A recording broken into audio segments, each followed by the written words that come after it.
cost of living brings an increase in fraud. Unfortunately, I can guarantee that. Human nature, I can't guarantee you a lot of things, but I can guarantee you human nature. Times of economic difficulty always lead to an increase in crime claims. And I think there's a difficult thing because some employees, if they've not had a pay rise, if they're working extra hours to keep the wheels turning, sometimes people justify the fraud. Well, I'm not really stealing from the company because I'm due that money back. But also what we tend to see during times of economic struggle is the business concentrates on running the business.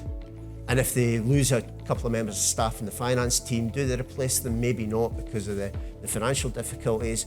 So there's gaps in the risk management checks and controls. And that only not makes them susceptible to employee fraud, but also those external fraudulent actors. So social engineering is still amongst us. And do companies take their eye off that ball during times of difficult trading periods? Possibly. But I hate to say it, but we will see claims increase in the next couple of years. It's an inevitability.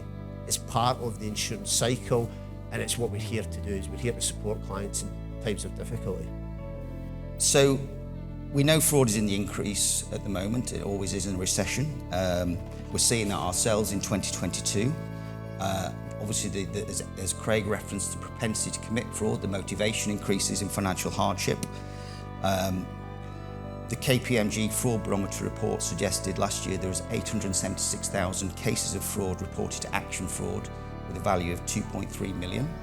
And most interestingly, and one that I want to touch on here and we're seeing ourselves, is the National Fraud Intelligence Bureau recently said 80% of fraud is cyber-enabled.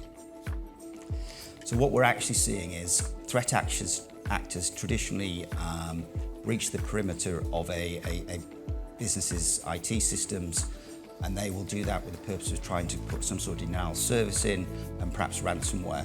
What we're seeing now is the threat actors are changing their behaviour and they're breaching perimeters of IT systems, putting spyware there on the systems and really observing behaviour and using that sort of knowledge and understanding to facilitate payment fraud. There's of course more traditional forms of fraud, should we say employee fraud, which are equally prevalent and crippling to businesses, and we expect to rise through a recession.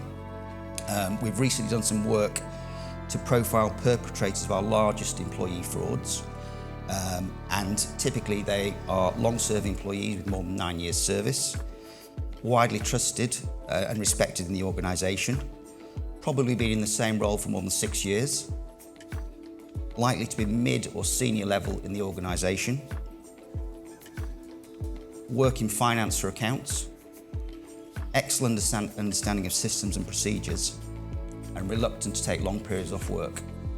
What RSA is really good at is on the recovery side.